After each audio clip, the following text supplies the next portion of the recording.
party. Invited everyone you knew. You would see the greatest gift would be from me. You know a crazy story about that song? That's the Golden Girls theme song. And I watched a documentary on the Golden Girls. It just happened to be on. I don't know, I'm being weird. It just was on the background. I didn't really care, but that song was like a whim. It's like probably one of the top 5 TV show intros of all time, and it was a whim. It just happened. The woman came in. She read what it's supposed to say. She said, "Hey, I gotta be at another event in 10 minutes." She got the lyrics, and then she just ran with it, and she went for it. But the more you know. All right, subject of the day is somebody asked me what are some good starting points for investing basics, and I sat back and thought about it, and I said, man, that's a good question. So it's going to be the subject of the day, or at least the subject for the next 5-10 minutes. First of all, you got to understand that investing has to be a mental commitment, because a lot of people want to invest, but they don't. They really don't. They love the ideal of investing, but they really don't want to do it, or they don't know how to do it, or they're scared to do it. And when people are fearful and people don't know what they're doing, they get nervous and they pull their money out. You put $100, $200, $500 into a pot or a system, and you lose, $20 the first 2 days, and then you're like, yeah, fuck this, I'm out, right? But that ain't the way it should be. You have to mentally commit to investing. It is what it is. You can't just wake up one day and say, hey, I want to invest, and I'm gonna throw my money into this pot, and I'm gonna check it in a week, and hopefully I make triple my money. No, right? You need to set a time goal and an allocation goal, not just freaking I'm gonna put a little money in here and hopefully it work out. It ain't like quick money. It ain't like gambling. It ain't like forex. It ain't uh, crypto or sports betting or parlaying and any of the other crap. You can't just throw money into something and hopefully it works out. It doesn't work like that. So first of all, you got to mentally commit, and then you got to allocate. Allocation is taking a certain amount of money every month and putting it into the pot, regardless of how bad things get. No matter how much you struggle, no matter how broke you are, it doesn't make a difference. I do not care what you are going through, because I promise you, whatever you think you're going through that's bad, I went through probably worse. I went through, um, dude, it was bad. Bottom of the barrel, eating bean weenies, freaking eating mystery meat, asking friends for $10, $20, $5. You know, it's bad. Homeless, broke, sleeping in my brother's closet, sleeping in my brother's car, asking my brother for money, getting into it with my family. I didn't have it. So when people say that, man, it's always something, oh man, I'll start investing next month when I get ahead. No, you need to start doing it now. And then I'll give you another quick point, because I don't want to harp on this too much. You know what I mean? You have to start investing. I call it windfall money. It's the money that you get when you didn't expect it. Things like tax returns, things like things like birthday present money. Um, your mom want to bless you with some money. Your parents want to bless you with some money. An inheritance, a insurance claim, lawsuit money come through, or whatever. You have to take that money and put it to work, and don't worry about trying to get ahead or trying to worry about staying afloat. Right? We all are going through the same things, regardless of how much money you make or how much money you're bringing in, right? I'll say you're bringing in 4,000, 5,000. Let's say if I'm bringing in 500,000 a month, I have the same struggles as you do. I have bills, I have creditors, I have lines of credit I have to pay. But you know who gets paid first? I do. And that's the difference between middle class, low class, upper class, and rich and wealthy people. Rich people will always pay themselves first. If I got an account and let's say if I did $50,000 last month, $30,000 of it is going to investing.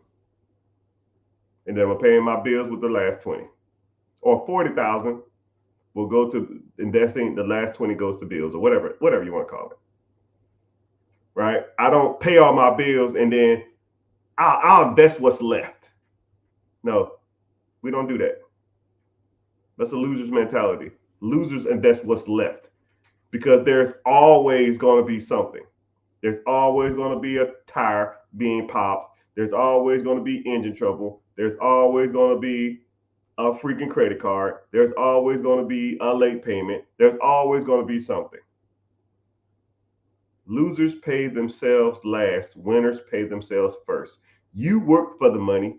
You get paid first. Not Time Warner, not Lexus of Toyota, or not Chase, not American Express. You worked for that money. You need to get paid first. Allocate money to invest first. And whatever's left, they can have it. If you short at the end of the month, don't give a shit. I've never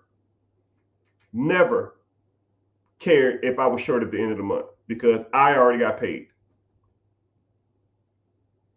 It is what it is. And the bad part about it is if you allocated $200 to an investment account, and you were short, the $200 probably wouldn't have made a difference anyways. Think about that. If you put $200 into an investment account and you're $100 short or $200 short or on an electric bill, and then you ain't got no money for no food, or so it wouldn't have made a difference. It wouldn't have made a difference. But I tell you what, my investment pot is going to get bigger every month. And then when that investment pot gets a decent amount, then you take that money and you put that to work. And you constantly put your money to work. And that's, if someone said investing basics, that is investing basics 101. I mean, it's about as simple cut forward as possible. If you take money that's windfall money, or you got a side hustle, or you a babysitter, or you make cakes, or you do hair, or you do nails, or you do landscaping, or you do window tint, or you fix people's cars. When you get that money, are you investing it, or are you just putting it towards bills? Because if you just put it towards trying to get ahead or catch up, you're never going to catch up. No one ever really truly catches up. Everybody has bills. Bill Gates has bills. Warren Buffett has bills. Elon Musk has bills. Jay-Z has bills. Kevin Hart has bills. LeBron James has bills. I have bills. You have bills. Next month, will I still have bills? Yes. Next month, will LeBron James have bills? Yes. Next month, will Kevin Hart have bills? Yes. Elon Musk? Yes. Elon Musk is worth $300 billion. 250 billion dollars. Does he have a bill next month? Yes. So why the hell is he trying to get caught up in that? You're chasing your tail, people. And until you understand that basic understanding, you'll never get ahead in life. And that's about as simple as it gets. And that's just investing. That's not including the real estate stuff. That's not including the business acquisition, storage units, Airbnb, Turo, storage units. I mean, whatever, vending machines, whatever. All that stuff is irrelevant.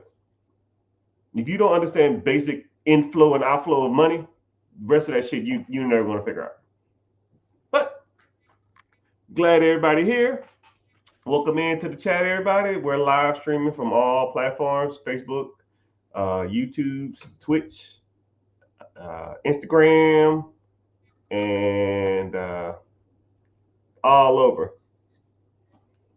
So, what's happening? Miss Vibes, I see you. What's happening? I appreciate y'all for checking the stream. Um, but if y'all would do me a favor, I'm live on YouTube. Just search The Rich Get Richard. My name is Mr. Richard. If you're newer here, we're gonna get into some good stuff. YouTube is the only one that pays me. You can stay on the other social media platforms, and if you're new here and you just kind of see me, make sure you're at least following. But head over to YouTube, and also too, YouTube comments feed into my feed first, so it actually helps me out, and I actually get paid there too. So you can stay here for all you want to. I'll answer pretty much every question live, um, and I'll try to get to your question as soon as possible. You just got to, you know, feed your questions. One thing I don't like about Instagram though, it like I have to like constantly read thing. I got to constantly refresh my screen. I don't like that. But welcome in. So let's go ahead and get started. If you have any questions or preguntas, and see what what you want to talk about. So initially, I just started off talking about investing because um, a lot of people. I'm trending on a couple of social media sites for talking about basic investing. So just that's kind of the subject we're talking about. So individual asked, they wanted to start a trucking business. Okay, I tell people all the time, in this modern age, there's no point of starting anything. Why reinvent the wheel when the wheel has already been invented? Just buy the wheel. Would you go to eBay and build a car? Would you go to Home Depot and build a house? You might can get a better deal, or you can tell people I have a sense of accomplishment.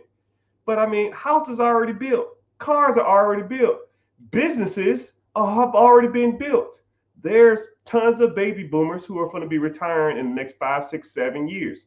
You can buy their processes from them. So if you wanted to get into like laundromats, you know, dry cleaners, you want to get into trucking, you want to get into logistics, you want to get into franchises, Dunkin' Donuts, Subways, uh, Papa John's, who knows, whatever, right? Why buy and start an existing business when you can just buy it already up and going?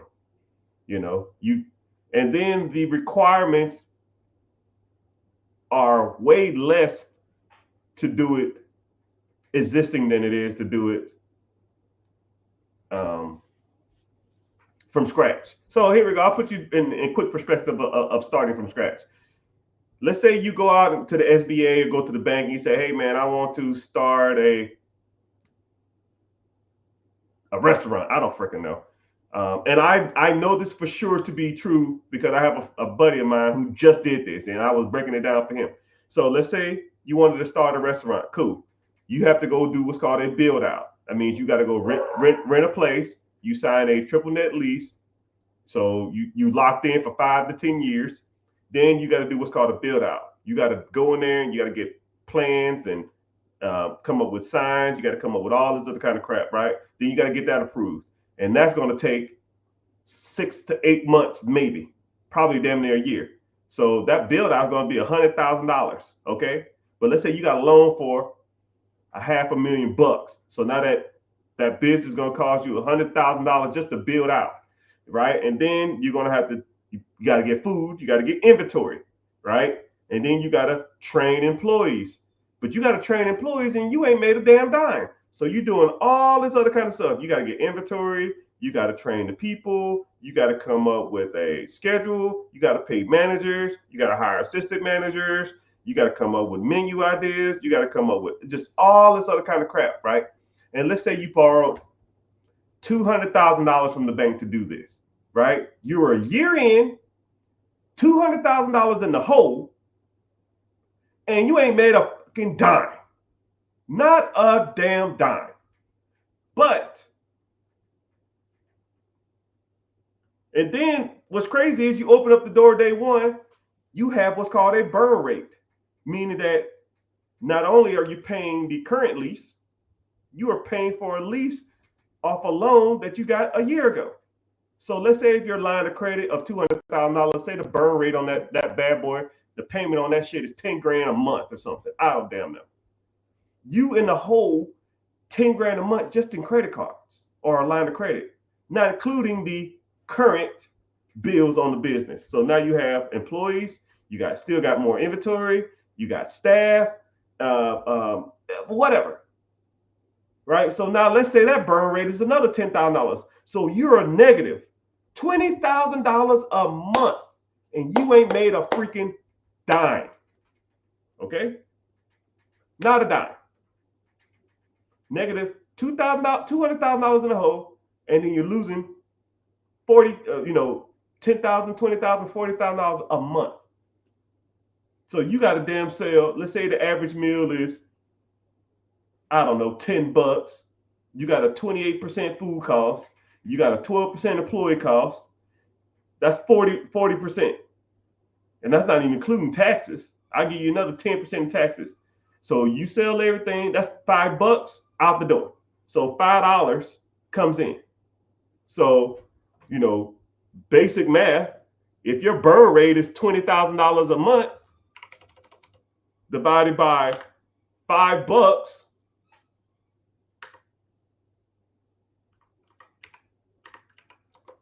you got to sell 40,000 meals just to break even.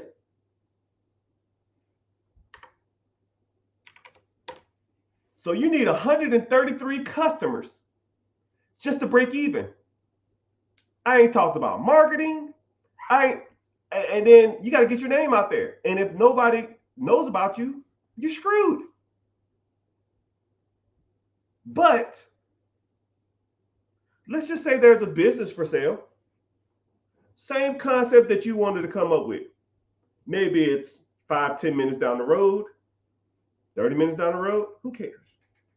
Same concept as whatever you wanted to do. Because I promise you, there's not a business for sale or idea you can come up with that's not a business for sale somewhere in your area. I promise you. Whatever idea you have in your head, there's an older person who's turning 60, 65 that had the same idea 40 years ago. And he already did it. He or she already did it. You can just buy their process.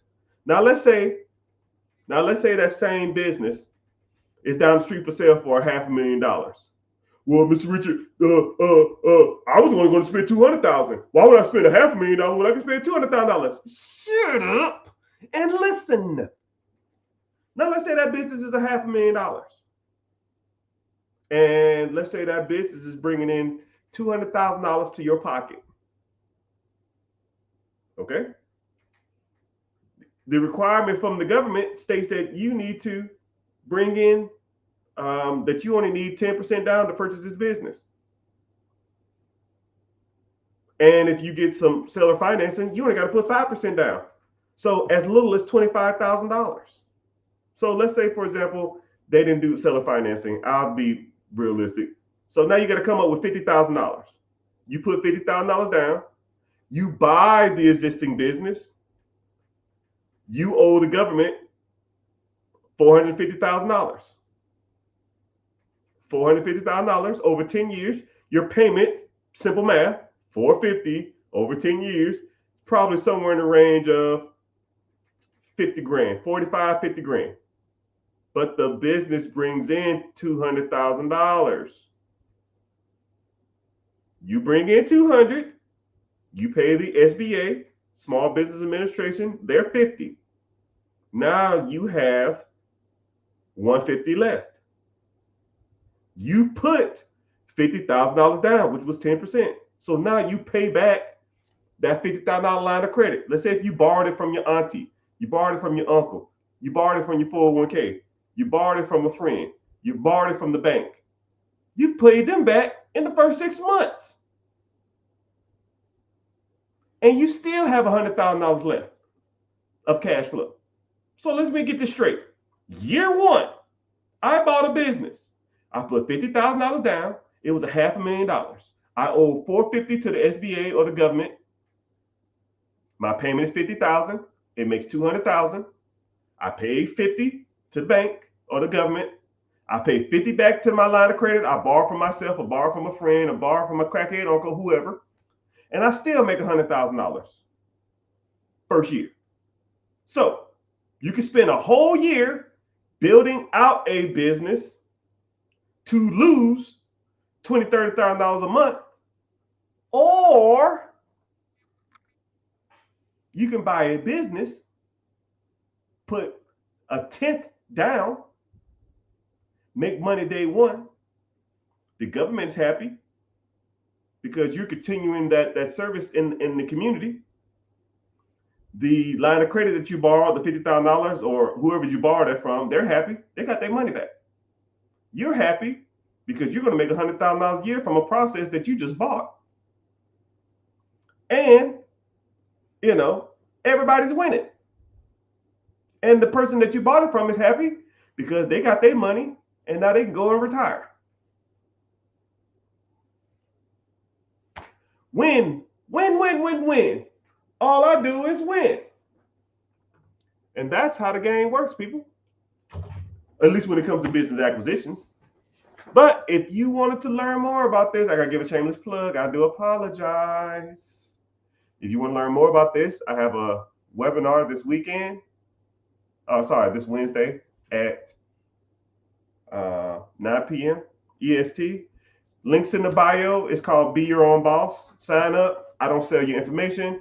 If you want to come to it and just learn a new way to think outside of the box that you've been conditioned to your whole life, because you have been led astray, my friend. You've been taught your whole life to go out, do good in school, get a job, go to college, get married, buy a house, have kids. And none of that shit is financially growing. None of it works. You've been led astray. You've been chasing the rabbit down the hole for 10, 15, 20 years probably, and it ain't worked out for you. You're learning your information from people who are broke. Teachers, broke. Your parents, broke. Grandparents, if you had a blessing to meet them, probably broke. Your freaking neighbors, broke. Your friends, broke. Your college professors, broke. Your co-workers, broke. Your damn boss, broke. Broke mentally and broke financially. Because they think that they're getting ahead and they think they got some power in the world because they're telling everybody what to do, making an extra $2 an hour. It's trash. Trash. You got to learn from people like me who teaching you the real deal, Holyfield. You have to teach. I have to teach you investing. And I call it the 4 pillars. First of all, we got to work on your personal credit, right? You can't be going out here be trying to get $1 million loans with a 400 credit score. We got to fix that, right? You need to know the ins and outs. You know the difference between hard inquiries, soft inquiries, credit profile, FICO score, credit scores, all the bureaus, how they pull, how to boost your credit, how to be more pleasing to the banks, and then when you start focus on business credit and LLCs, S corp, C corps, sole proprietorships, EINs. If you want to get into trade lines, you want to get into net 30s, net 60s, net 90s, all that shit's trash too. But I like to talk about it because I like people to know that I'm not out here playing around. I know what the hell I'm talking about, right? Then you got to start focusing on pillar 2. That's investing. Mutual funds, ETFs, index funds, mutual funds, stocks, bonds, If you want to get into crypto, you want to get into short-term investing, you want to get into long-term investing, whatever, right? What's the best app to do it with? What's the easiest way to do it, right? I need more money. We got to start teaching you about trimming the fat, because a lot of people have a lot of fat in their bank account, a lot of it. Because if you sign up for a one-on-one or a coaching program or something, first thing I'm gonna do, yeah, bro, let me see the fat. Oh man, I don't have a lot of bills. I don't have a lot of bullshit. Let me see. Netflix, Hulu, Disney Plus, Carvana. I mean, not Carvana. Lyft, Uber Eats. Dude, what the fuck, man? Uber Eats last 6 months. Click. It says right here you spent $1,400 in the last 6 months on Uber Eats. Not only are you too lazy to cook, you too lazy to go pick it up. That's a double negative.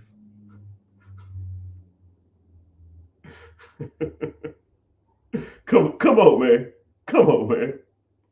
You know, who's your cell phone through?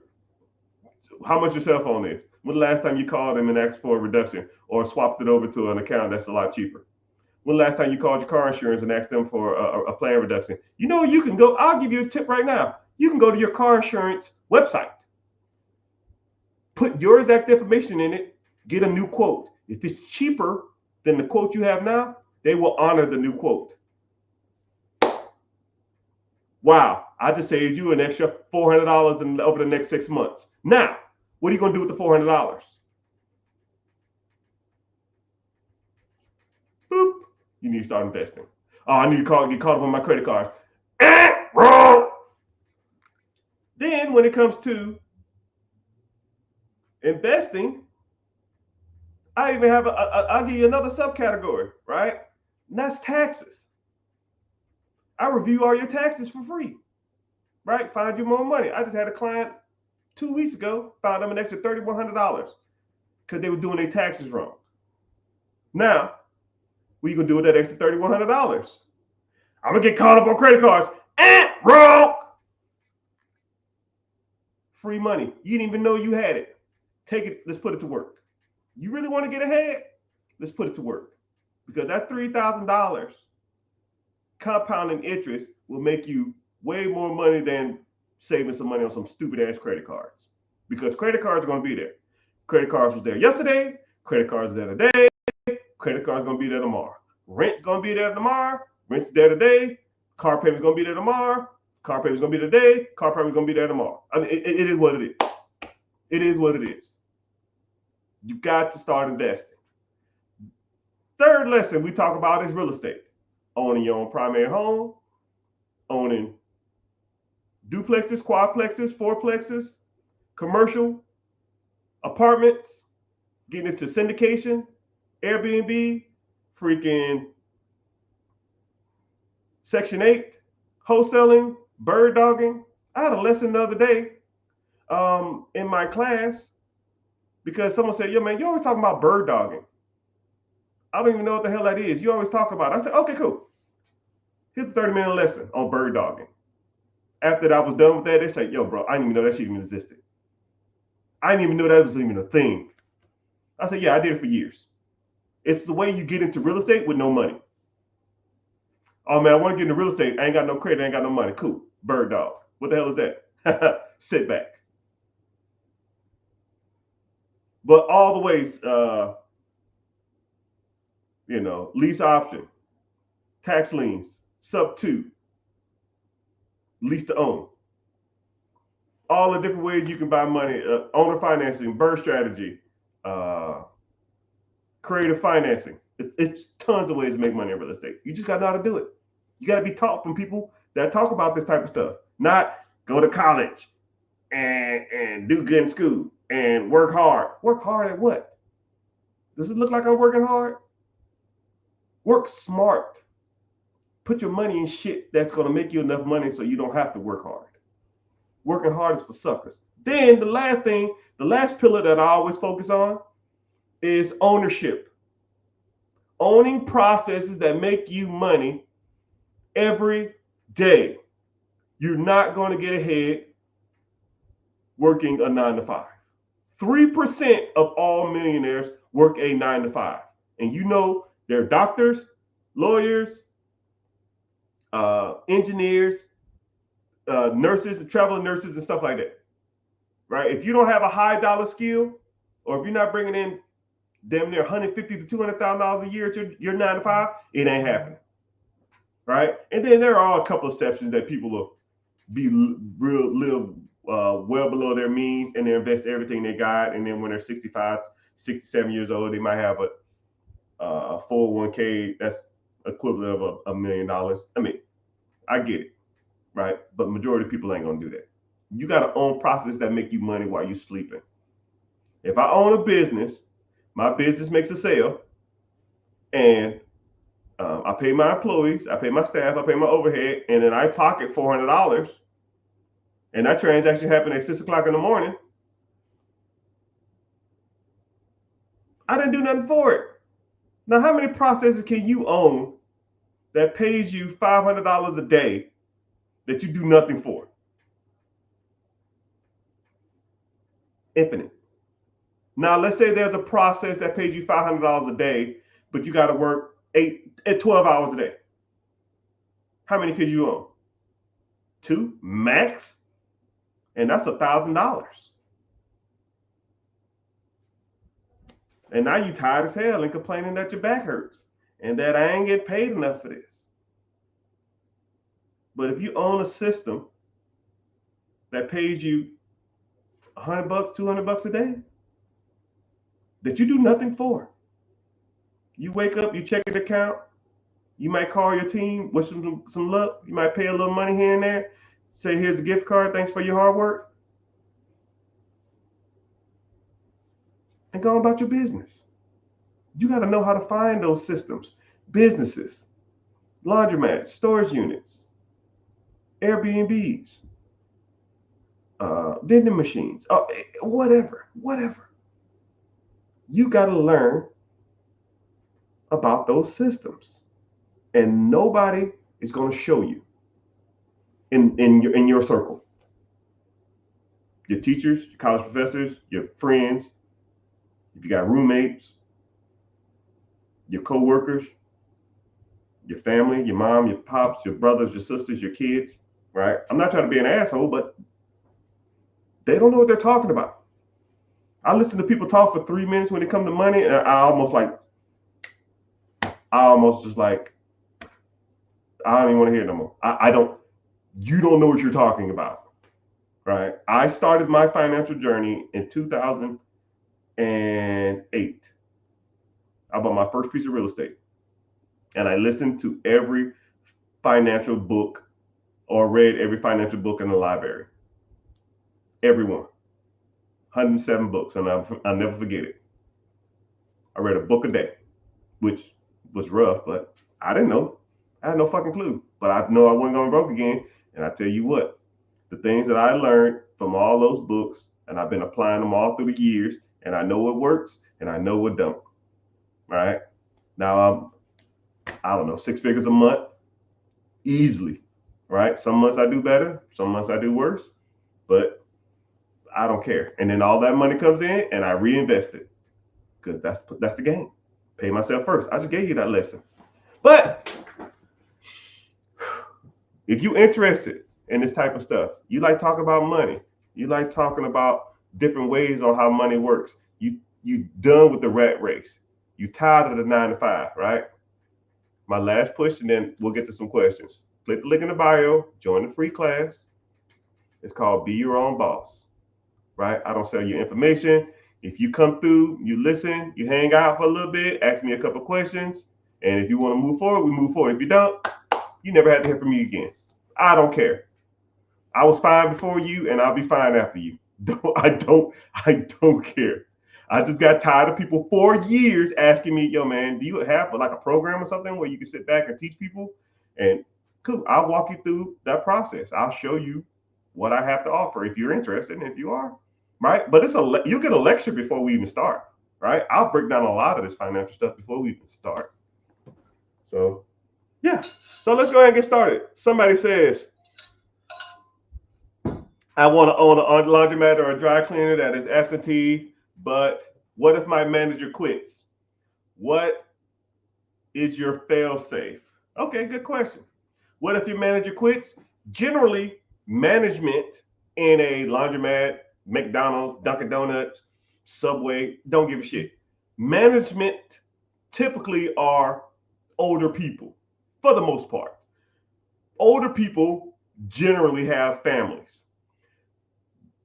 For them, people just don't up and quit for a reason.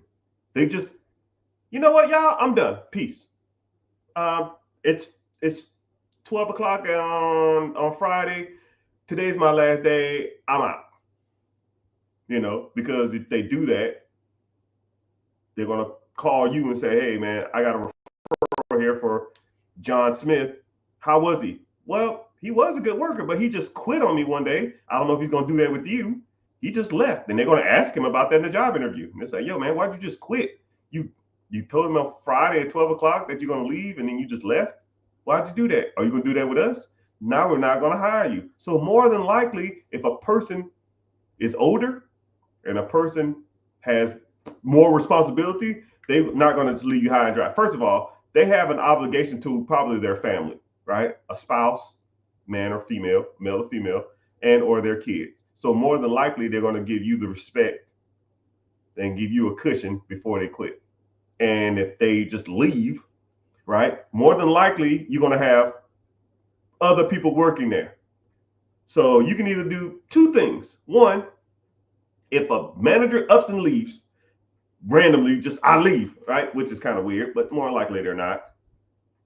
Every job I've ever been to or every place I've ever worked at has the guy or the girl who's probably the best worker around.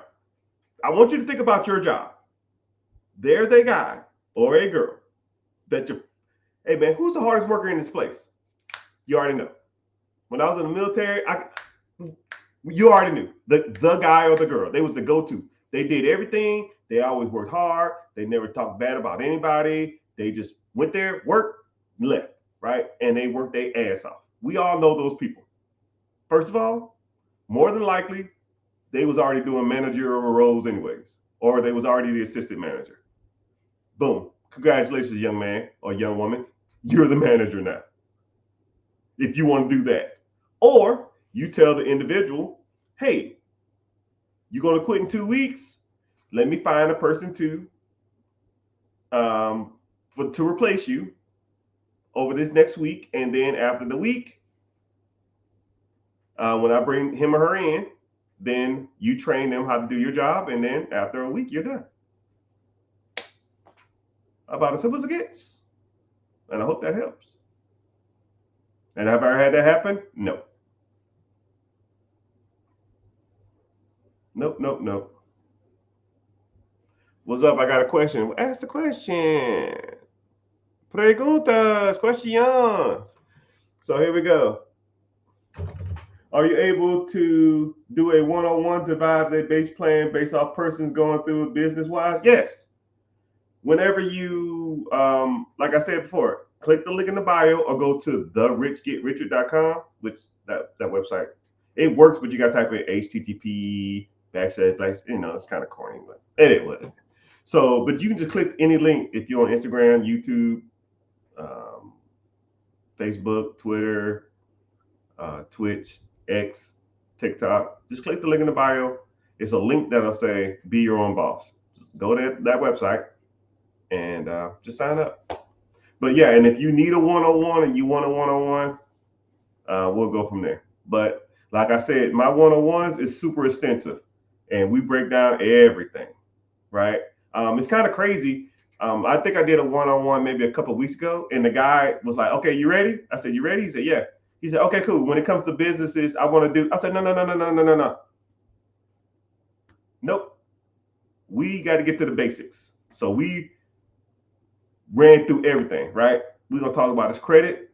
We talked about his investments. We talked about his income. We talked about short-term goals. We talked about midterm goals. We talked about long-term goals. We talked about his credit. We talked about ways to get out of debt. We talked about side hustles. We talked about all his debt. Talked about revolving debt that was trash. We talked about debt that his house payments. We talked about his car payments. We talked about it all. We talked about cutting the fat. We did all that type of stuff. Then we talked about investments. He was like, I was like, you want to invest in real estate? He said, well, real estate in my area is kind of it's kind of shitty. I said, cool. Where you live? I said, no, it's not. Look, showed him all the areas that he should be investing in. He's like, shit, I didn't even know this place even existed. Man, they paying this much for rent. I said, yeah, and look how much these houses cost. And I pulled it up on the map, and I was just showing them houses for sale, right? Tons of them, right? And I said, you know, look, let's look at the Section 8 programs in this state and see if it's rent friendly. And Section 8 was charging, they was giving 20% more in that state. So if he saw a property that he could buy for $700 a month, and the rent was $1,500 a month, but the Section 8 was paying $1,750, you're making $950 a month. That's almost $12,000 a year of one property. If you made $12,000 off of one property, how many properties do you need to have to quit your job? Hell, 5 is 60 grand. And let's say you bought a property a year. You made $12,000 a year. Okay? In profit. 12,000 year one, buy another property. $24,000 year two, buy a property. $36,000 year three, buy a property. $48,000 year four, buy a property. 60 grand year five, quit your fucking job. Golly. People act like it's rocket science. And then about 2.5 hours in, then we start talking about businesses. Because people want to talk about business, but you need to get the basics first. You know what I mean? But yeah, that's 101 in a nutshell.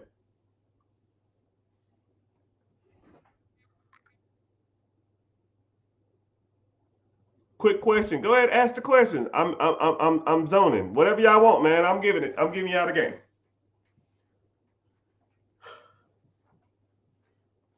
Someone said, I came across your page and you never wear designer, but you wearing Tom Fords today. I mean, it is what it is, man. Right? Just because I don't flaunt my wealth doesn't mean I don't have wealth. Okay? Let's get it twisted. Just because you don't see the money don't mean I ain't got it, right? And then one thing about it too is my sister okay, if y'all know what the Real is, my sister owns a consignment store, almost like the Real, and sometimes she'll get a lot of like name brand clothes, and sometimes they'll be sitting for a while, and then they'll just be ready to move units. And a lot of the stuff that I get, it'll just be like consignment stuff. They'll be like, "Oh man, these Tom Fords, I think they was like $400. They was on her website for $100. I think the guy wanted like $50 for it, and she takes 50. You know, he won't. She had them for sale for 100. The person gets 50, and she gets 50. She gets half of whatever she takes or whatever she sells it for.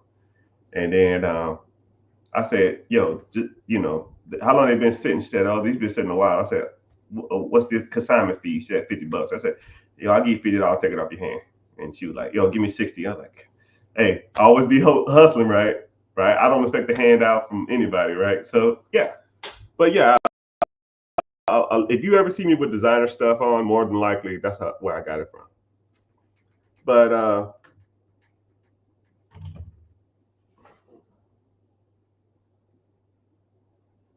someone said, I wonder what the payment's going to be on a $450,000 loan. Hey, simple math, man. The average SBA loan is about 10%. 10% interest on $450,000 is about 45,000. I'll round up. That's $500,000. The average SBA loan is 10 years. $500,000 over 10 years is $50,000 a year. Simple. Say word, word. Where do I sign up? Click the link in the bio, my guy. And then we also talk about credit, and we also talk about business funding, because a lot of people don't have access to capital, and I'll show you how to raise capital, how to get your own capital. If you get access to capital, how to properly liquidate it, because you know sometimes these banks be charging like 20, 30, 40% to get access to this money. in the form of cash. And there's better ways to do that. I try to do. I'll show you how to do it. Do you think private A investments like Energy X is long-term investments? I don't even know what Energy X is. I'm kind of simple on my investing. I'm not out here trying to chase. I call it chasing chickens or chasing pipe dreams, man. Oh man, I'll give you a great example. It was about when I started making a decent amount of money. I started getting into like some crazy investments. That's where I learned a lot of my hard knocks. 2012, 2013, there was a company drilling off the coast of Africa. They had some new oil refinery technique that was revolutionary. And they was doing 90% returns month over month for the last like 6 months or something. I said 90%. I said, if I put $100 into this stuff, I get 190 back in a month. And then after the month 2, I'm at what? Damn near $350. I said, sign me up. Bro, I forgot what I put in, like 15 grand or something.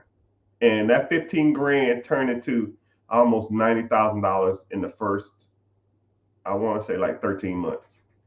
And I was like, hell yeah, I'm going to ride this out. I ain't going to long-term invest this. And, before I knew it, my $90,000, dude, it happened so fast. It comically was probably over the next 2, maybe 3 months. My 90,000, I was like, okay, cool. I'm gonna ride it down a little bit, and if it gets a little lower, I'm gonna get out of it. It got down to almost like $45,000 to $50,000, and I was like, yo, I'm done. Right? I still made 4 times the money. I put in 15. I got what 45 out of it, 50 out of it, but I was up 90. Right? But I thought it was gonna be a long-term play, and then every once in a while I go check on this fund or this stock. And that shit's, dude, it went to the trash. Moral of the story is, people, if you want to invest, stick to what you know. I got a simple rule when it comes to investing. Has your mama heard of it? Has your kids heard of it? Will it be around in 10 years from now? And do you use it, or have you seen other people use it on a daily basis? And what's the and will I get a return on my money? It's simple as it gets. Okay. Has my mom heard of a company that drills off the coast of Africa? No. What about my kids? No. It doesn't have long term. I thought it did. Do I use this every day? I guess I use oil every day. I don't know. Not really. From off the coast of Africa? Probably not. Okay, cool. Amazon. Has your mama heard of Amazon? Yes. Has your kids heard of Amazon? Yes. Will you get a good rate of return? Yes. Do you use Amazon? Do people use Amazon every day? Yes. I mean, okay, let's go. Simple as it gets. Someone said it's an emotional thing, not pulling out at 90K. Yeah, because if that was the case, I'm gonna put you on a new mindset of thinking, people. If you put in 15 and you got up to 20, most people will pull at 20. Most people will pull at 30. Most people 45, 60, 65, 90. I mean, what got you to 20 is going to get you to 30. What's going to get you to 30 is going to get you to 50. What's going to get you to 50 is going to get you to 100. Right? You just ride the ups and downs. It went up and it went down. It went up, it went down. It went up more, it went down. It went up, it went down. And I just got to 90, it went down. And it went down some more. Then it went down some more. And I was like, okay, cool, it's going to go back up. And it's going to go down some more. It's like, and then it says an emotional thing. No, none of this is emotional. I don't take anything financial personal. None of it.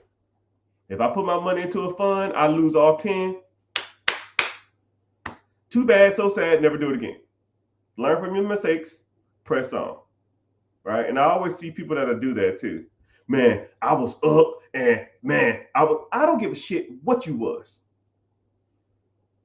What we gonna do today? Do you have the money now? No, cool, don't care. What we gonna do today? Let's focus on that, right? Someone said, what is the best industry to buy in New York City? There's a lot. It's comically,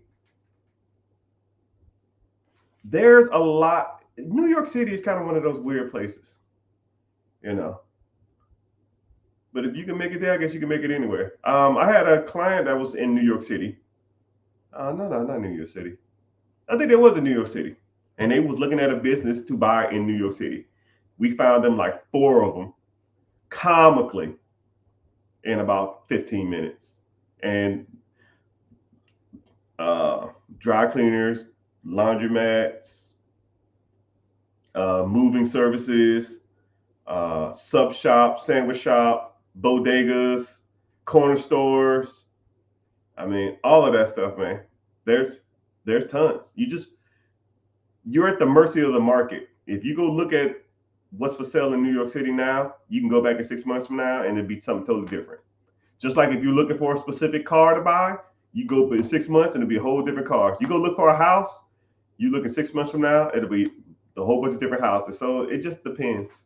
It really just depends on what you want to get into and what you want to, what's your risk tolerance and stuff like that. Somebody said, I want to buy a plasma center. Actually, I seen one for sale. There was actually, those things are more prevalent than you think. But you got to be careful because some states require you to be licensed as a owner. So I don't know what state you're in, but let's say, for example, if you want to buy a property management company, some states require you to be a property manager or either have a real estate license. If you wanted to be if you wanted a dog grooming business, some states require you to be like have a vet tech certificate or something. If you wanted to buy a accountant firm, some states require you to own a CPA or to have a certified public accountant certification before you own those type of establishments. So you got to be careful. But a lot of times, whenever you're buying a business, you can almost ask the owners, or you can ask the brokers, are there requirements for this state to purchase this or the acquisition of this business? But yeah, plasma banks, blood banks, the IV joint banks, and that kind of stuff. Yeah, I see those for sale all the time. I never really thought about it, but it is a good industry to get into if that's what you want to do.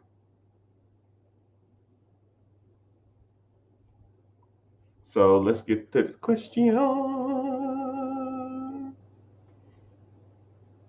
Preguntas. Yesterday we had a good lecture. Yeah, yesterday that bird dog stuff, man.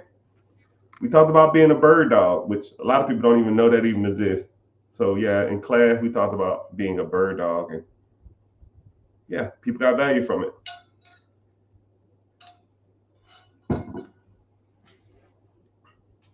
Do you think any business can thrive in America? No, not any business. Okay, I'm not like I'm a real big politically correct person. I don't like saying all or none of anything, right? Can no person make it in America? That it's grammatically incorrect. Does every business make it in America? Grammatically incorrect. Do I think that anybody my personal opinion, with the right mindset, the right know-how, the right coaching, and the right steps, I feel anybody can be successful in America. I'll tell you like that. Anybody who comes through me, I feel like I could get you right. You just have to implement. You have to put in the work, right? I could tell you how to make millions and millions and millions of dollars if you just take the information and be like, yo, that was dope. No, come up with a plan. Like if we coached or you was in the program or I worked with you, I'm gonna give you plays. Every time we meet, I'm gonna give you 3 or 4 different plays, right? And all you're doing is like double dutch, right? Airbnb, nope. Syndication, nope. Airbnb, nope. Sub 2, nope. Section 8, nope. Buy your first rental property in a rent-friendly area. Yeah, I like that one. And that's all you do. You got to get into it, right? You can't sit back and do this all day and double dutch. You gotta hop your ass in eventually. You can't just sit there and, oh man, this is good information to learn. No, you got to do it, right? Will you be scared? Yes. Is it nervous? Yes. Are you tapping into something that you've never done before? Yes.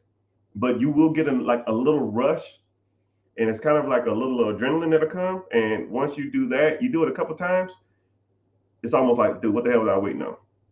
It's almost like when you drive for the first time. When you drive for the first time, you're kind of scared, you're kind of nervous, you don't know what you're doing, you're kind of fearful. You think, oh man, everybody's gonna wreck, people are gonna crash into me, I'm gonna die. I saw a statistic that a lot of people die in cars. I don't never want to do this.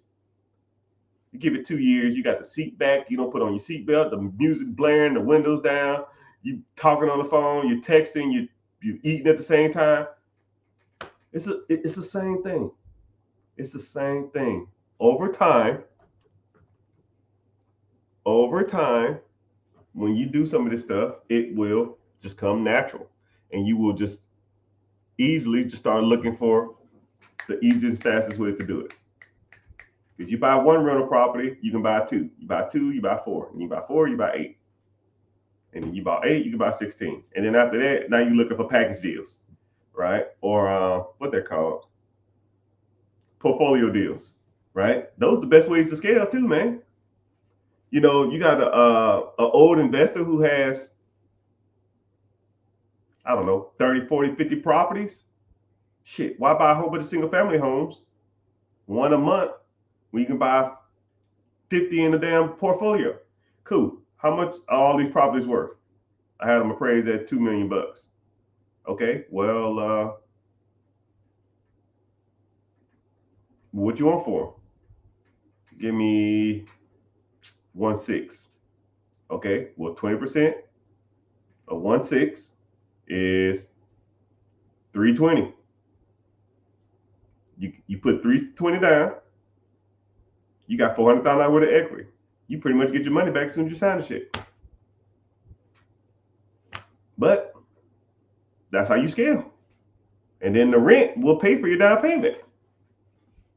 I mean, let's be real, people. Let's be real, people.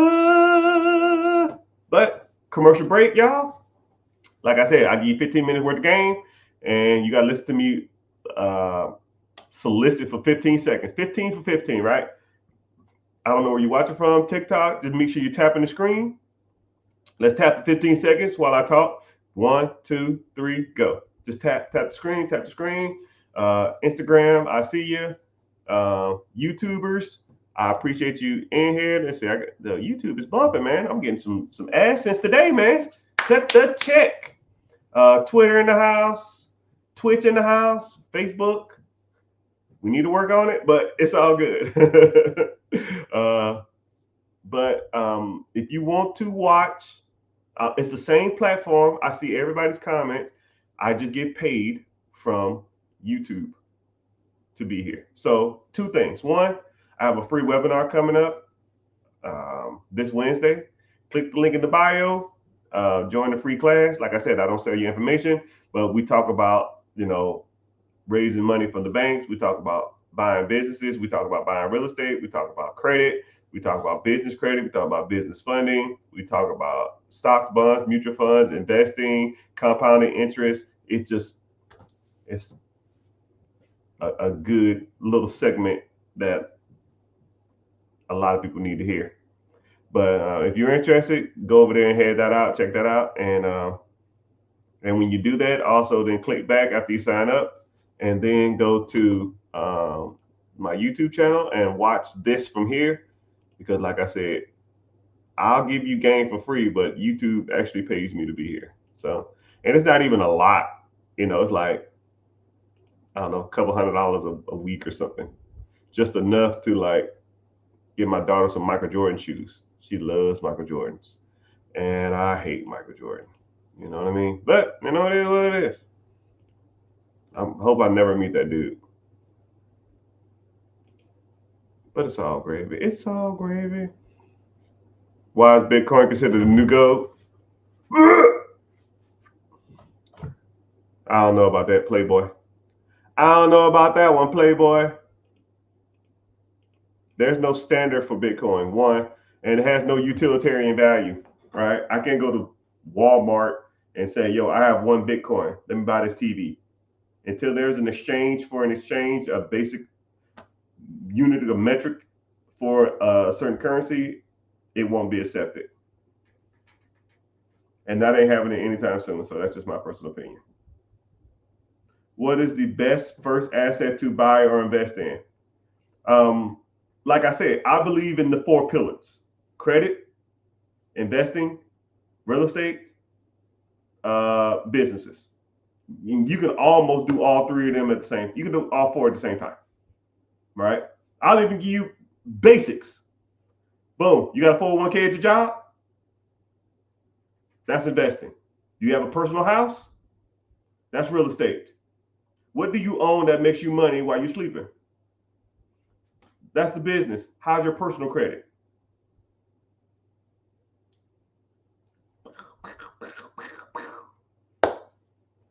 You should be tackling all 3 of those or all 4 of those damn near every day of your life. Every day of your life. And the more you do it, the bigger the scale you get, right? You start off with a $200 credit card to build your credit, and then you work your way up to a $500 credit card. Then you work your way up to a $1,000 credit card. And then you work your way up to a $10,000 credit card. And then you start getting into the platinums and the black cards and the gold cards and the centurion cards, right? It ain't like fishing. You don't go out to a boat. You don't get on a boat and throw out a fucking hook and catch a marlin after 30 minutes of fishing. It ain't happening. You're not gonna catch a 2,000-pound fish after doing something for 30 minutes. No, it's steps to this, right? Investing. Do you have a 401k at your job? Cool. How much do they match? Cool. How much do you contribute every month? Nothing? Wow, that's free money. Well, Mr. Richard, there's tax ramifications. Shut your ass up with that shit. Are you investing? They're gonna match your money. Well, Mr. Richard, the corporations use your 401ks. I don't give a shit what they use. They're giving you free money. And you complaining that a rich corporation is using you as a tax benefit? How about you complain that they make a dollar off the dime they give you? Complain about that. If you want to fucking complain about something, complain about how you give 40 hours, 50 hours, 60 hours a week to their ass, and they don't give a fuck about you. They'll fire your ass tomorrow. Right? You saw that article about that woman that worked at Wells Fargo? She was dead at her cubicle for 3 days before somebody noticed her. You think they give a damn about you? People be worried about the wrong shit. Man, did you see the Kamala Harris speech? Did you see the Trump speech? That shit ain't making me no fucking money. I don't give a shit who's in office. I didn't care who the last president was. I didn't care about the president before that. And I damn sure didn't care about the last president before that. How rich is this motherfucker gonna make me? Oh, none? Fuck that. Don't care. Not a shit about a politics. I don't give a shit about a boss. I don't give a shit about a coworker. How much money is that shit making you? If it's none, piss off. It's just crazy, man. Y'all focus on the wrong shit. Y'all focus on the wrong shit. And I hate to be angry and I hate to be disgruntled. And I just keeping it real, people. I'm keeping it real. Keeping it real, sometimes people don't like it. And if you don't like it, maybe it ain't for you. But I'll tell you what, if it makes me $1, I care about it. And if it don't make me any money or takes money out of my pocket, it can piss off. You know, I don't devote my energy to shit that takes money out of my pocket. Don't care. Don't care. Did you see the debate last night? How about a debate? I got a debate for you. What's a better ETF? QQQ, VL, or SPY? I don't know what that is, but you can tell me what they were talking about in the damn debate that you watched for 3.5 hours. I got a debate for you. What'd you name your LLC? Let's debate about that. Oh, I ain't got time. Okay, cool. I got you. Okay, cool. I got you. And then you know what I do? I follow your page and I put default on all your shit. When people in the comment section of an Instagram, I got a couple million followers, and sometimes I get petty as fuck. So what I do is, you talking shit in the comment section, ain't nobody got time for this. Cool. Follow, and I put your shit on default. 6 months later, 8 months later, 12 months later, you gonna slip up. Hey man, did you see that dunk LeBron James did? And I'm gonna say, oh, I thought you didn't have time to work on your business, but I guess you got time for the NBA Finals.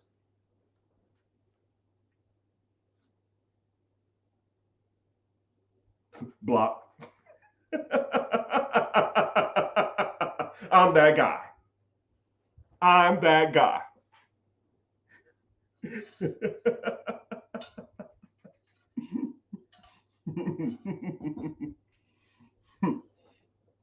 You ain't got time for that side hustle, but you got time to watch Patrick Mahomes throw backwards passes, huh? Okay, cool. I got you.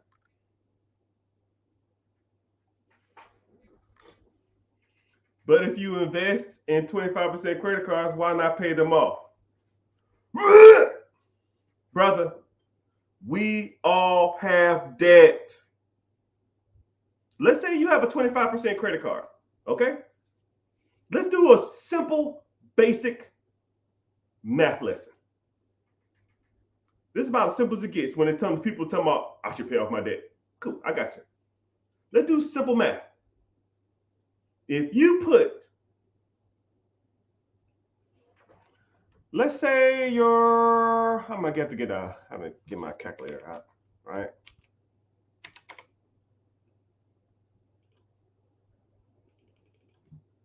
Let's say you have a 25% interest credit card, which, god dang, that's a lot. Let's say you got a 25% interest credit card, okay? And let's say your payment is, I don't know, $400 a month, right? You send twice as much, okay? Twice as much, which is $800. You're going to pay that credit card off, and let's say you owe, I don't know, $5K. You're going to pay it off a little faster, but you're still going to take probably a couple years. And now let's say you pay the minimum, okay? Instead of you paying 800, you pay 400. And now you take the 400 and you invest it in an account, okay?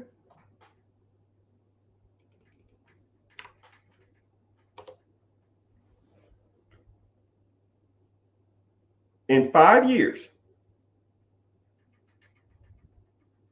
that account, the extra $400 you put into that system, would be worth $36,000. So you can pay off a $5,000 credit card at 22% interest, or you can invest and have an account with $36,000 in it. Like I said before, we all have bills. I can do way more with $36,000 than a paid off credit card. Because all you're going to do is go charge that shit right back up anyways. It's revolving. You think you learned your lesson the first time? Or the second time? Or the third time? Or the fourth time? When I pay these credit cards off, I'm never doing this again. And then what happens? Never do again. Happens the next month. I mean, stop me when I'm lying. I'll wait. I meet people who are 23 years old with credit card debt. I meet people who are 32 years old with credit card debt. I meet people who are 42 years old with credit card debt. I meet people who are 52 years old with credit card debt. I meet people who are 62 years old that have credit card debt. You think you're smarter at 62 than you are at 22? No. Most of y'all are just as bad with money as a kid, as a middle-aged adult, and as an elderly. Nothing changes. But what does change is the amount of money you have in that account. And now let's say you put $400 in this account every month for 5 years. Okay? That 5 years you got 35,000, right? And now let's say you do nothing else with that account. Okay? You don't put no more money in that account, just the extra money you was paying on that stupid ass credit card, right? And then you leave it in that account for another 10 years. $35,000 in a simple ETF for 10 more years. You would have $147,000. So would you rather still be paying on that damn credit card that you still gonna have? But now at least you got $137,000. Now you can do some stuff with that, right? You can borrow against your investments. Mr. Richard, what? What the fuck does that mean? That means that if you have a portfolio, stocks, bonds, ETFs, index funds, mutual funds, you can go to the bank and you can say, hey, man, I have $140,000 worth of stocks. Can I take a loan against this? They say, yeah. Here's 90% of the value of that. You got 150 in there. They're going to give you what? $1.30? Damn, I didn't even know they can even do that. Yes, that's how rich people do it. You think Elon Musk sells his stocks? No, he just borrows against it. You think Jeff Bezos sells his stocks? No, he just borrows against it. And borrowing money, you don't have to pay taxes on debt. So you get a loan for that amount of money. Use the money, you buy another asset. Once that asset brings in money, then you pay off the loan you got from the bank. That's how it's done, my friends. Y'all are hustling backwards. Paying off fucking credit cards early does not make you rich. Paying off your car early does not get you ahead in life. Paying off your house early ain't the play. Investing, reinvesting, and reinvesting into shit that pays you while you're sleeping is how you do it. Not having more debt is not it. Like I said before, I guess I could call this topic, we all have debt. I have debt, you have debt. Name your favorite celebrity. I used to have a huge crush on J-Lo. She got debt? What about Halle Berry? She got debt? Does LeBron James have debt? You think LeBron James, he has a $80 million house in LA. What do you think he did? Bought it cash? He's worth $1 billion. You think he bought his house cash? No, he didn't put a down payment. Come on, he borrowed against it. So now he doesn't have to pay capital gains tax on that money. It's just a dead asset. He borrowed against it and he pays the monthly payment from the income he got from his other investments. Boom. He bought a pizza company that pays him while he sleeps. When that money comes in, he pays his house payment. Boom. His earned income from dribbling the ball up and down the fucking court all day makes him income. He takes the income money and invests it. Stock funds, mutual funds, his own businesses. Now that income pays for the cars, the Lambos, the house, the clothes. You think he's paying for that with his paycheck? You think LeBron James was worth $1 billion 2 years ago and now worth $1.5 billion 2 years later? Off a salary from the NBA? Y'all got a lot to learn, dog. Y'all got a lot to learn. In this game of money, you think you got it figured out. Y'all are rookies. Y'all are rookies. Y'all ain't got a clue how this shit works. That's why you need somebody like me to teach you. Yeah. Someone said, okay, I hear you now. I hear you. I see you too. Hell yeah, you can borrow investments. Yeah, you can keep borrowing on investments, right? I'll give you a great analogy. I always use this as my Elon Musk analogy. Elon Musk wanted to buy Twitter. Twitter was evaluated at $10 billion. Okay? Twitter was worth $10 billion. The people didn't want to sell it. Elon Musk said, I give you 20 for it. We're not selling. I give you 30 for it. We're not selling. I give you $40 billion for it. And they said, hey, we'll take that deal. So what? Elon Musk is worth $200 billion. What do he do? I'm going to sell $40 billion worth of stock? No, you goobers. No, that's dumb. If you sell your stocks, you got to pay taxes on that money. But what did he do? He went to the banks and took out a loan against his stock portfolio to buy Twitter. He purchased Twitter with 100% debt. The payment on $40 billion is probably $200 million a month. And now y'all thinking, man, I got to pay this debt off. I got to pay this off super fast. No. Say if Twitter brings in $350 to $400 billion a month. 400 comes in, 200 goes out, you pocket 200. Simple as it gets, people. Now, if Elon Musk can do that at a $40 billion level, you can do it at a $40 million level. Hell, you can do it at a $4 million level.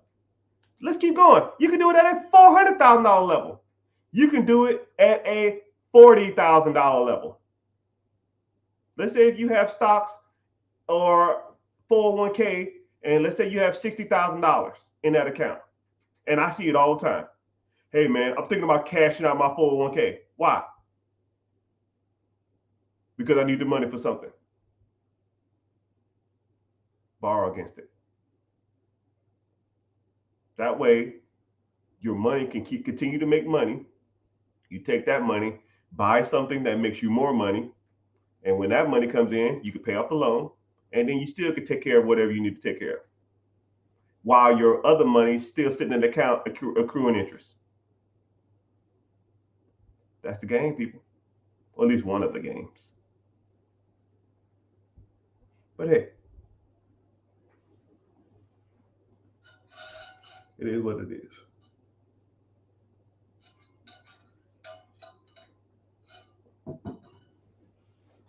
Michael Jordan, he said, someone said Michael Jordan put them on all the game. I don't idolize celebrities, first of all. They got rich from a skill that a lot of people can't possess. I'm not 6'6".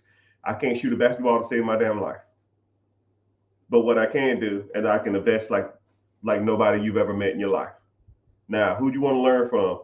You know, when us as minorities, I don't know if you're white or black or Hispanic or Asian, I don't know. I don't give a shit, right? But one thing I hate about minorities is we idolize celebrities, right? I think there was an Invest Fest or something recently, and all the guest speakers was celebrities, right? I can't fucking act. I can't public speak really good. I can't dunk a basketball. I can't throw a football. I can't tell jokes. Why the hell am I listening to Steve Harvey as a financial guru? He made his millions telling jokes. 50 Cent made his millions selling albums. Kevin Hart made his millions telling jokes. Jay-Z, he sells albums. I can't fucking rap. Nicki Minaj, why do we idolize these people when it comes to financial literacy?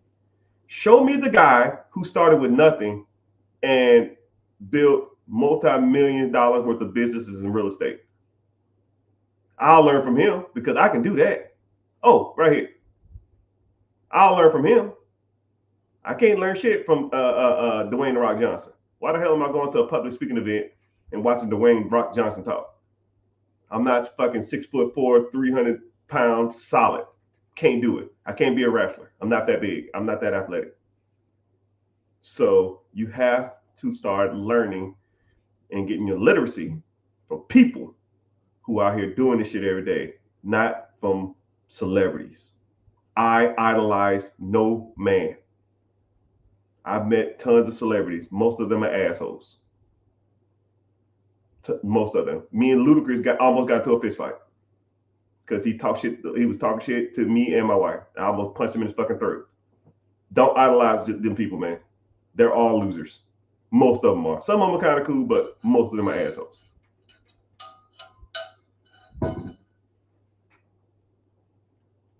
Baby mama be getting. No, I don't want to hear that shit. Someone said baby mama be getting in the way. I don't want to hear that. Nobody gets in your way. Not your mama, not your baby mama. Like, dude. I love my wife, but when it comes to the money thing, she just lets me handle it. She can guide me or assist me on certain things, but I don't do that. Right? I'm out here studying. I'm out here in the streets. I'm out here learning. Your baby mother or your mom or your friend or your neighbor or your boss can't tell you shit. You out here, it's your money. JG Wentworth. You do what you do with it, whatever you want. Right? If it fails, they're not going to be there to help you get up. But if it hits, they're going to have their hand out. About as simple as it gets, my guy. About as simple as it gets, my guy.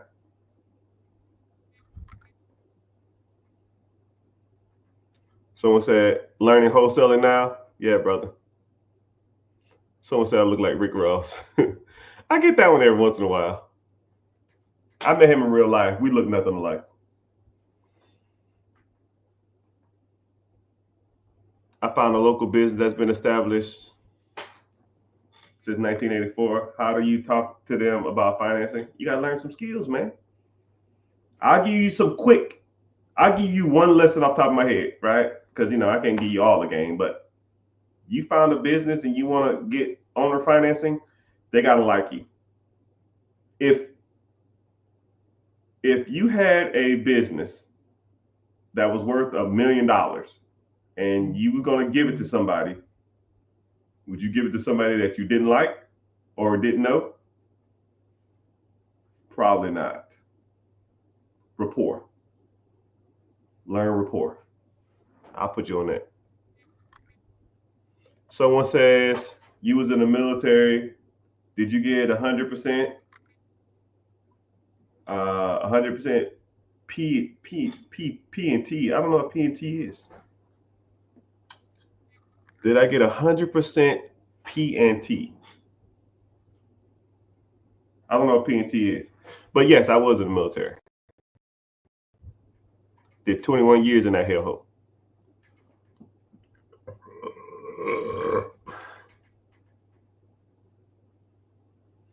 What's the best websites or the best apps to look for real estate?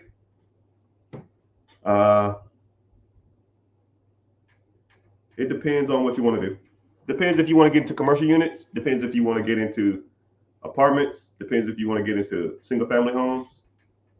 Depends if you want to get into on market or off market, right? If you want to get into off market, if you want to get onto market deals, you can just Google houses for sale. If you want to get into off market deals, you got to start finding people in the areas you want to invest in who have the deals that you want, or you got to start sourcing your deals yourself.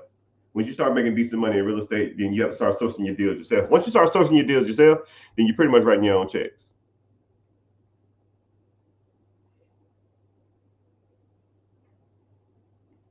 But I'm glad y'all here. Y'all go ahead and give me some check-ins, man. Where where y'all from, man? Comment. Make sure you tapping the screen. Tell me where y'all from. Tell me who y'all know. Tell me what y'all, at least tell me where you're from. I don't know. I've traveled all over the world, so I always like to see where different people from, right?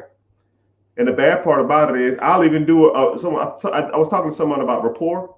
I'll do a rapport. I'll do rapport with you right now, right?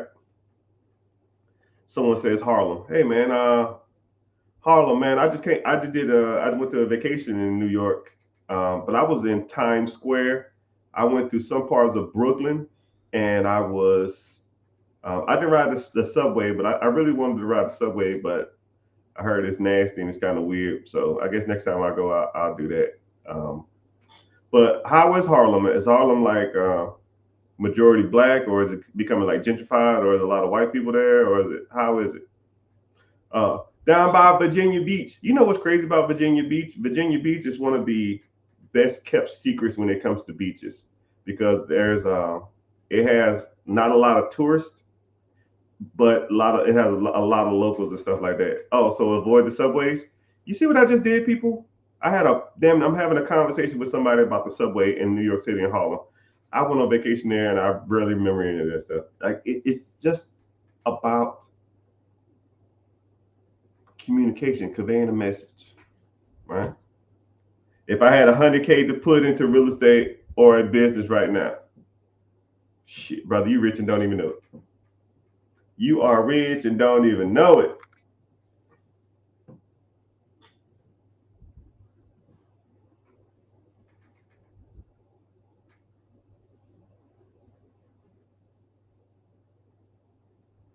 Someone said, uh, to your point, Jay Morris allegedly got $11 million for the Tulsa real estate fund. Yeah, and he ripped all them people off too. Ain't built shit.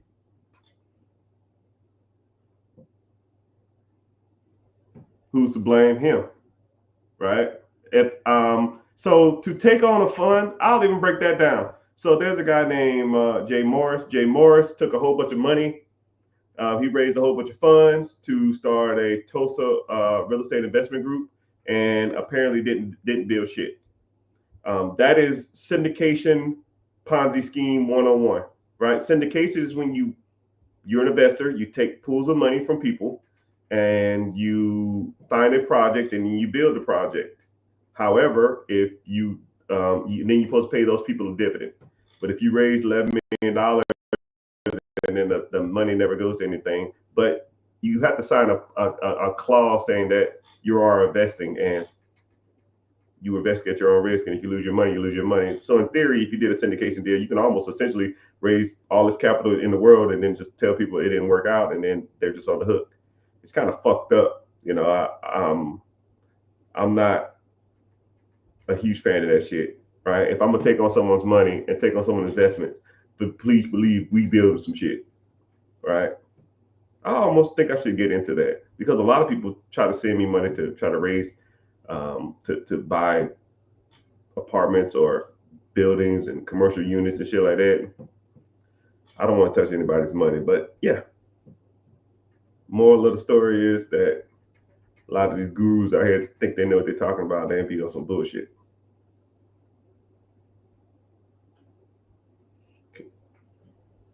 Oh yeah, I'll DM you. I'll see you.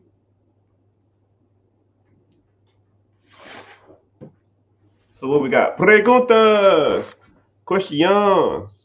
Someone said, "I have $100,000 cash." You got $100,000 cash. You rich and don't even know it. Kansas City, you are rich and don't even know it, my boy. But you almost so one thing that if you had $100,000 to invest, you almost got to determine what you want to invest in because there's pros and cons to real estate. There's pros and cons to owning your own business, and to get started in the real estate is probably a little easier and a little faster, but There's tax benefits. There's capital gains benefits. Um, there's a lot of benefits to real estate. I'm not gonna name them all. I named them in my head, but I didn't. I was like, yeah, I'm not saying all the shit. But to buy in a business, you get a lot of cash flow back, but then you have a cash flow problem. Then you have to pay taxes and capital gains on that too. So they have their pros and cons. I think that's why I try to explain to people what the pros and cons are of having both of them. Right? But there's a free class coming up. Click the link in the bio, join the free class, and we can go from there. No, what I'm saying is that $3,100 pay off instead of investing first. Devin, or I try not to say anybody's names on lives, but I'll say your name. You're not gonna tell me that paying off a credit card is more beneficial than starting investing. You're never going to convince me that. If you pay down a $3,000, $5,000, $10,000 credit card, it is revolving debt. You pay it off, and then you will be right back in debt a year later, and then you're going to be paying it off again. You're chasing your own tail, man. A lot of people think they're smarter than like, dude, you're overthinking it too. And then you're losing out on the years. You're losing out on the years. I have it in the calculator right here. Let's say if you put $35,000 in an account in a simple ETF, if you started investing and you did it for 10 years, that will make you $140,000.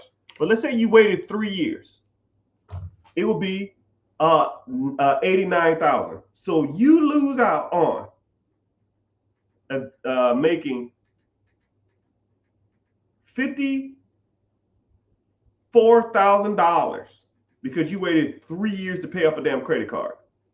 A $5,000 credit card cost you $54,000. It doesn't make sense, sir. I'm not trying to be a butthole. Would you rather have a paid off credit card or an extra $56,000? Your choice. Man, I ain't got no debt. Fuck that debt. We all got debt. This house is debt. I got cars that are debt. My kids are debt. Right? They take money out of my pocket every month. What, I'm going to pay that off? I'm going to pay off the house? No. You take the money that you can afford to go to zero. You put it in the pot. You let it grow. You borrow against it, or you use it to buy something that makes money. Real estate or a business or something of that nature. And then that money's going to come in. You save that up, and then you buy more shit. That makes you more money.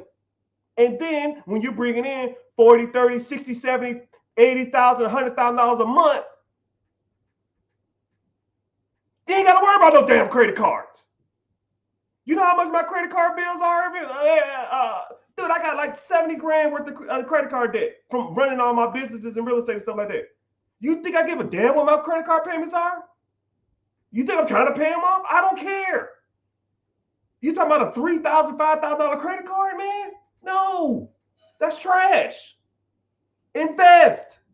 Take the money from your investment and buy something that makes money. If I bring in $100K next month, you think I give a damn about a credit card bill? No. Come on, man. Think bigger.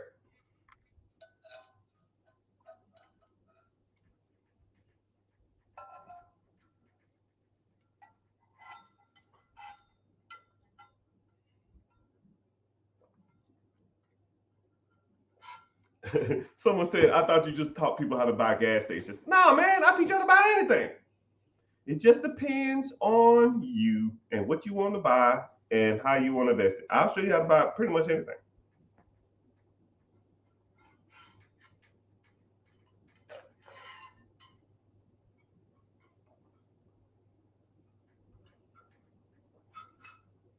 Someone said, if I knew about ETFs at 18, I ain't even gonna read the rest. You know about them now. What you gonna do? I don't care what happened yesterday, man. We don't care. I'm here to tell you right now, we don't care. You didn't know about ETFs at 18. You didn't know about real estate at 18. You didn't know about buying business at 18. You didn't know about credit at 18. You didn't know about investment at 18. But you know about them now. What you want to do? Because 5 years from now, you can say the same shit about now. Man, I wish I'd have did something. 5 years from that, man, I really need to get started. 10 years from now, man, I know all this game, but I got to put it to work. Dude, you're just saying words, man. You got to put it to work. Put it to work.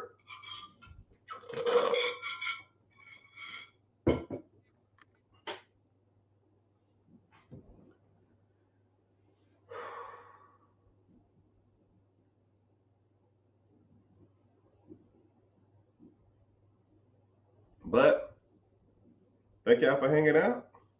Appreciate y'all being here. Ask the questions. We cooking, man. We got a lot of people in this chat. More than I thought was going to be here. But, it is what it is. I said I was training online. Might as well, you know what I mean? So, yeah. Oh, man. My butt hurts. Someone said never meet your heroes. Yeah, man. Yeah, because the one time you do meet them, they'll be buttholes to you.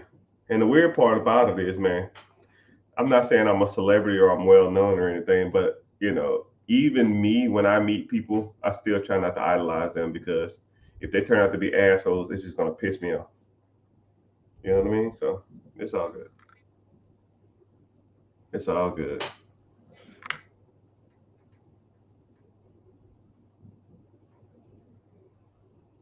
Ohio in the house. Nashville in the house.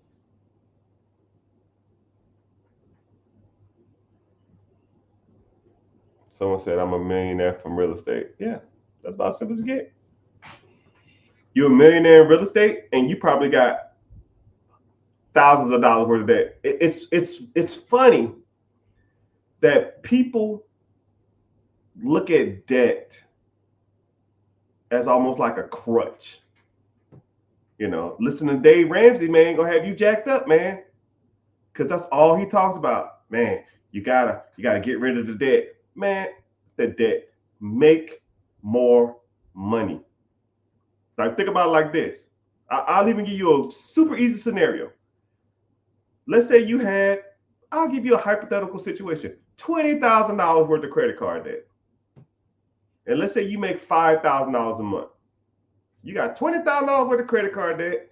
You make $5,000 a month. Is that a bad problem to have? You're damn right it is. Let's say, okay, boom, I'm gonna double your income. Now you make $10,000 a month. Is $20,000 credit card bad to have? Yep. Cool. Double it again. You make $20,000 a month and you have $20,000 worth of credit card debt. Is that a bad problem to have? It's getting better. Cool. Double it again. You got $20,000 worth of credit card. Now you make $40,000 a month. Do you care about a $40,000 damn debt when you make $40,000 a month? Probably not. Moral of the story: make more money. Stop focusing on your debt. We all have debt. Rich people focus on making more money. Poor people in the middle class focus on paying off debt. They will sit in that rat race trap for life.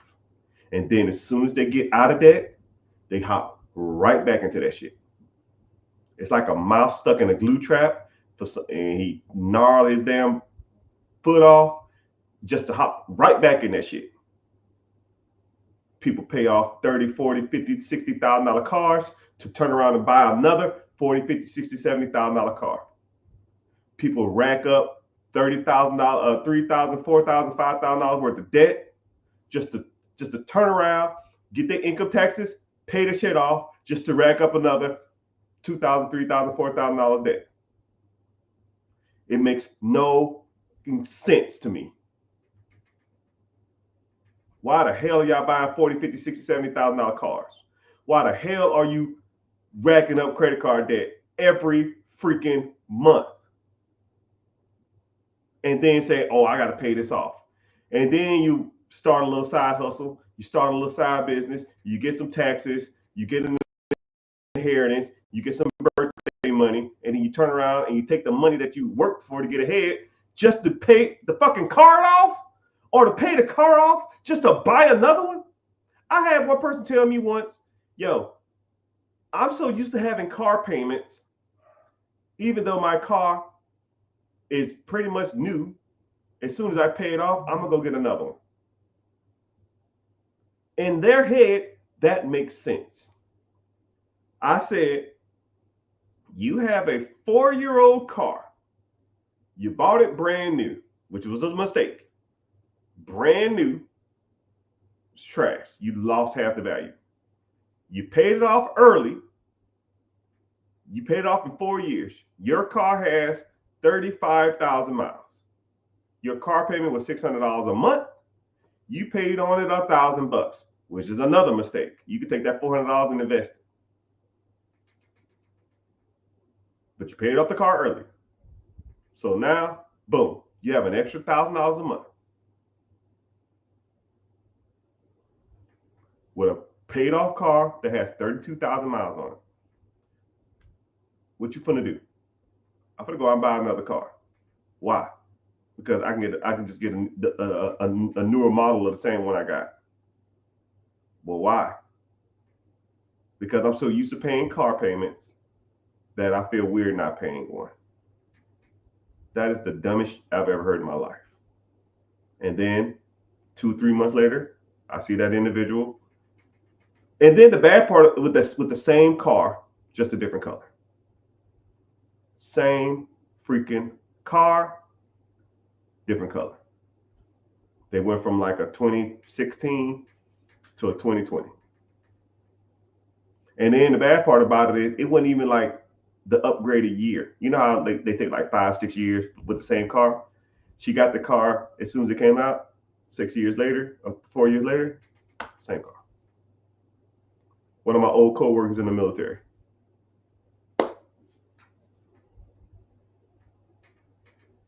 That individual will never be ahead in life. Never. Their financial literacy is a -10. They have no skills. They will be a worker bee or in the rat race for the rest of their lives. And in my head, I couldn't even save them. I tried, and I was like, you can just do this. You can just do this. You can just 1 year. Just wait a year. Take the $1,000, put it into some account. 12 grand, get a car there. No. Bought a car for 45, paid it off earlier. The car's worth 20. Trade in the car. They gave them like 16 towards another $45,000 car that they're gonna pay off early. I don't get it. I don't get it. People do that wrong. People don't know what they're talking about. People don't know what they're doing. People think they're good with money, but they are not. I'll say hi. And I want you to, I'm talking literally to you. When you think I'm not talking to you, this is directly towards you, right? I want you to take this as super personal as possible. You think you are good with money. You are not. Not even close. 98% of people are not good with money. 2%. No, you're not. No, you're not. Not even close. The 2% of the people are people like me and people I associate with, and people that when I go to the country clubs, or I go to the golf course, or I go to the tennis matches, or I go to the concerts and go VIP, and I'm hanging out in the lodge with whoever, celebrities and stuff like that. Those are the 2%. You're not even close. You're not even in the ballpark, people. Right? And I'm not trying to offend you, and I'm not trying to make you mad, and I'm not trying to make you upset. You aren't that guy. I am. And I talk to people all the time for more than 3, 4, 5 minutes, and I know they're not it. You have bad spending habits. You don't understand debt. You don't understand real estate. You don't understand credit. You don't understand debt leveraging. You don't understand debt servicing. You don't even get credit cards right. You don't even buy cars right. Hell, let's say if you really wanted to buy a car, did you buy it in your business name? Did you capitalize on Section 179 of the tax code, which means that if you buy a commercial vehicle over 6,000 pounds, is eligible for 100% depreciation or 20% depreciation over the next 5 years? Did you do that? Well, I don't own a commercial vehicle. Well, what deems a commercial vehicle? Any vehicle that weighs over 6,000 pounds in your business name. What vehicles are that, sir? Tahoes, Escalades, G-Wagons, Bentley Bentegas, Suburbans, Sprinter vans, Mercedes SUVs, Lexus Jeeps. Those. You ever like seen a row of SUVs, all black? It's like 5, 6, 7 of them. Yeah, that was all tax write-off. But you want to be cool in a Scat Pack. You want 100% deduction, or you want to be cool in a Hellcat. Come on, dog. You ain't even doing that shit right. Credit cards, are they in your business name or your personal name? Personal debt shows up on your personal profile. Means that it reflects on your debt to income ratio. Sorry, your credit utilization. Meaning that anything over 30%, they won't even loan you any more money. You get a $5,000 credit card, you charge $2,500 to that shit, you're locked on all 4 bureaus, all 3 bureaus. But business side, they'll give you 5 times, 6 times as much more. So instead of $5,000 limit, you get a $50,000 limit, and it doesn't reflect on your personal side. So you can max that shit out. And they have introductory rates at 0%. Most personal cards don't give you introductory rates. So now you can get $50,000 at 0% interest for the next 12 months, 16 months, 18 months, 2 years. You've been doing credit cards wrong. You're doing cars wrong. You're doing credit cards wrong. You're doing businesses wrong because you want to start your own business. Because I watched Empire. I can build this from the ground up. You're an idiot. That shit sucks. Why take over? Why buy it? Why start a process when you can take the damn shit over? You're doing that wrong too. Right? You renting where you at? Why don't you own? There's 6 or 7 programs that'll give you assistance for a down payment for your house. No person in America should be renting. And if you are, you should be capitalizing on FHA loans, which you can qualify for every 2 years, which is 3.5% down. And if it's a traditional home, you can do that every year or every 9 months at 5% down. You can save that into a mutual fund or your 401k, borrow against that. Now you can use that money for another down payment, rent out your previous house. You can buy a new house every damn year if you wanted to, with 5% down instead of 20% down, which is traditional for an investment property. You're doing that wrong too. I'm the 1%. You're doing it all wrong. You don't know what you're doing. You are not that guy or girl. Every aspect of your business, every aspect of your finances, every aspect of your credit, every aspect of your investments are done wrong. I'm just calling a spade a spade. Sometimes I get tired of this shit. You need to learn how the big boys and the big girls do this shit. Now, if you inspired, you fired up, get your ass in this class. Moral of the story, people. Sometimes you got, I'm kind of Old Testament, right? When my dad yelled at me and my mom yelled at me, I listened to what they said because it resonated with me. When they was upset, it lets me know whatever they were saying, they're saying what they're saying with their best intentions.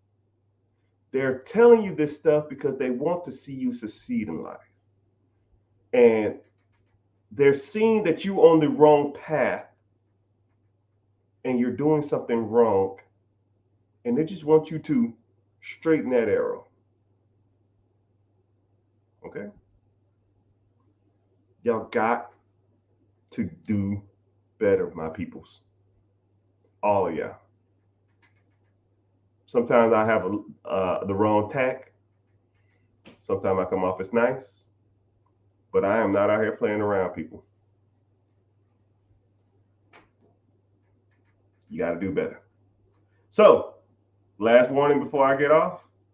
If you are interested in learning how to do this type of stuff, I'm hosting a free webinar. Link in the bio, my guy. Click the link in the bio. Join the free class. Like I said before, I don't solicit. You won't get a bombardment of text messages. You won't get on no email list. You won't get spam calls. You get a notification before we start. Hop your butt in there and you learn. And then after that, I'm done. You want to learn more? Let's move forward. If not, I can lead the horse to water, but I can't make him drink it, right? But I thank y'all for your time. Social media gets mad if you exceed 2 hours. So I might hop back on because I'm kind of in a talking mood. But I don't know. But I'm about to head off. But join the free class. If you have any questions, preguntas, shoot me a text message. I'll try to get to it, but like I said, I'll probably get a couple, maybe 200 text messages a day, and it's just a lot. And I answer all my text messages myself. So if you get a message, it's from me, like, because I'm sitting there watching some show or something, and I just do DMs while I'm doing it.